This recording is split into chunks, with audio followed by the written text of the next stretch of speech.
খ্রিস্ট জন্মোৎসবের পরবর্তী সপ্তম দিবস 31শে ডিসেম্বর বুধবার।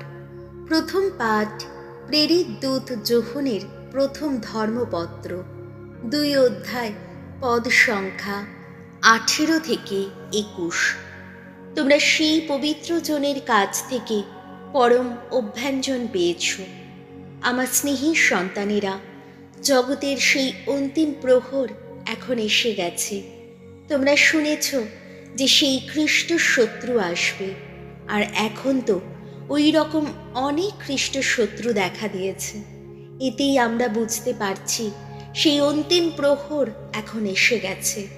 সেই সব খ্রিস্ট শত্রু আমাদের ছেড়ে চলে গেছে বটে, তবে তারা যে কোনোদিন আমাদের নিজেদের লোক ছিল তা নয় কিন্তু। কারণ তারা যদি আমাদেরই লোক হতো তবে আমাদের সঙ্গেই থাকতো তারা। সুতরাং তাদের চলে যাওয়াতে এই কথা প্রমাণিত হয়েছে যে তাদের কেউই আমাদের নিজেদের লোক ছিল না। তোমরা কিন্তু সেই পবিত্র জনের কাছ থেকে পেয়েছ পরম অভ্যঞ্জন, আর তাই তোমরা সকলেই লাভ করেছ প্রকৃত জ্ঞান।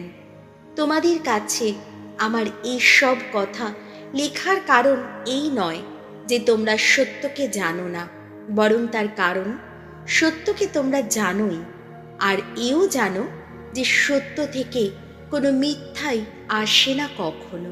প্রভুর বাণী। শাম সঙ্গীত ধুয়ো। নভমণ্ডল আনন্দ করুক, উল্লসিত হোক সমস্ত পৃথিবী। ভগবানের উদ্দেশ্যে গাও আজ নতুন গীতিকা। ভগবানের উদ্দেশ্যে গান গাও সমগ্র ধরণী। ভগবানের উদ্দেশ্যে গান গাও, তার নামটির প্রশস্তি করো। প্রতিদিন শোনাও তার ত্রাণ কীর্তি গাথা। ধুয়ো। নভমণ্ডল আনন্দ করুক, উল্লসিত হোক সমস্ত পৃথিবী। নভমণ্ডল আজ আনন্দ করুক, সমগ্র ধরণী উল্লসিত হোক। গর্জন করুক সমুদ্রের ঢেউ, সমুদ্র গভীরে যত প্রাণী। পুলকিত হোক প্রান্তর ভূমি, সেখানকার সমস্ত কিছুই। অরণ্যের গাছে গাছে শোনা যাক আনন্দ মর্মর। ধুয়ো। নভমণ্ডল আনন্দ করুক, উল্লসিত হোক সমস্ত পৃথিবী। ভগবান তো এবার নিজে আসছেন, নিখিলের বিচার করতেই আসছেন তিনি। ধর্মের নীতিতে বিচার করবেন তিনি সমগ্র পৃথিবী। সকল জাতিকে তিনি বিচার করবেন তার সত্য নিষ্ঠারে নীতিতে। ধুয়ো। নভমণ্ডল আনন্দ করুক, উল্লসিত হোক সমস্ত পৃথিবী। বাণী বন্দনা। জয় জয় প্রভুর জয়। স্বয়ং বাণী যিনি, মানব দেহে জন্ম নিলেন তিনি।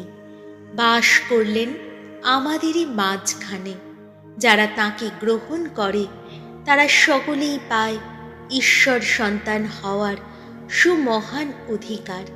জয় জয় প্রভুর জয়। যোহন রচিত মঙ্গল সমাচারের আরম্ভ, 1 অধ্যায়, পদ সংখ্যা 1 থেকে 18। ঐশ্ববাণী যিনি, মানব জন্ম নিলেন তিনি। আদিতে ছিলেন বাণী, বাণী ছিলেন ঈশ্বরের সঙ্গে, বাণী ছিলেন ঈশ্বর। আদিতে তিনি ঈশ্বরের সঙ্গেই ছিলেন। তার দ্বারাই সব কিছু অস্তিত্ব পেয়েছিল, এবং যা কিছু অস্তিত্ব পেয়েছিল তার কোনো কিছুই তাকে ছাড়া অস্তিত্ব পায়নি। তার মধ্যে ছিল জীবন, সেই জীবন ছিল মানুষের আলো। অন্ধকারে সেই আলোর উদ্ভাস, আর অন্ধকার তাকে আচ্ছন্ন করতে পারেনি। ঈশ্বর প্রেরিত একটি মানুষ আবির্ভূত হলেন, তার নাম যোহন। তিনি এলেন সাক্ষী দিতে, সেই আলোরই বিষয়ে সাক্ষী দিতে। তার কথা শুনে যাতে সবার অন্তরে বিশ্বাস জেগে উঠতে পারে।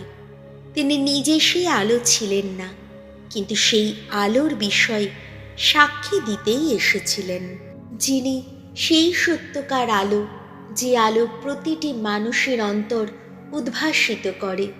তিনি তখন জগতে প্রবেশ করছিলেন, জগতের মধ্যেই ছিলেন তিনি। আর যদিও জগৎ তার দ্বারাই অস্তিত্ব পেয়েছিল, তবুও জগৎ তাকে চিনল না। তিনি এসেছিলেন আপন গৃহে, অথচ তার আপন জনেরা তাকে গ্রহণ করল না। কিন্তু যারা তাকে গ্রহণ করল, তার প্রতি যারা বিশ্বাসী হয়ে উঠল, তাদের সবাইকে তিনি দিলেন ঈশ্বর সন্তান হওয়ার অধিকার। রক্তগত জন্মে নয়, দেহের বাসনা থেকে নয়, পুরুষের কামনা থেকেও নয়, তাদের এই জন্ম ঈশ্বর থেকেই। বাণী একদিন হলেন রক্ত মাংসের মানুষ, বাস করতে লাগলেন আমাদেরই মাঝখানে, আর আমরা তার মহিমা প্রত্যক্ষ করলাম। একমাত্র পুত্র হিসাবে পিতার কাছ থেকে পাওয়া সেই যে মহিমা, ঐশ্য অনুগ্রহ ও সত্যের সেই যে পূর্ণতা, তার সম্বন্ধে এই হলো যোহনের সাক্ষ্যবাণী, এই হলো তার উদাত্ত ঘোষণা। এরই বিষয় বলেছিলাম, যিনি আমার পরে আসছেন তিনি আমার অগ্রগণ্য, কারণ তিনি আমার আগেও ছিলেন। সত্যিই তো, আমরা সকলে তার সেই পূর্ণতা থেকে লাভবান হয়েছি, লাভ করেছি অনুগ্রহ আর অনুগ্রহ। মসির মাধ্যমে তো দেওয়া হয়েছিল বিধান, কিন্তু সেই অনুগ্রহ, সেই সত্য নেমে এসেছে যীশু খ্রিস্টেরই মাধ্যমে। ঈশ্বরকে কেউ কখনো দেখেনি, পিতার হৃদয়ের কাছে যার আপন স্থান, নিজে ঈশ্বর যিনি, সেই একমাত্র পুত্রই তাকে প্রকাশ করেছেন। প্রভু যীশুর মঙ্গল সমাচার।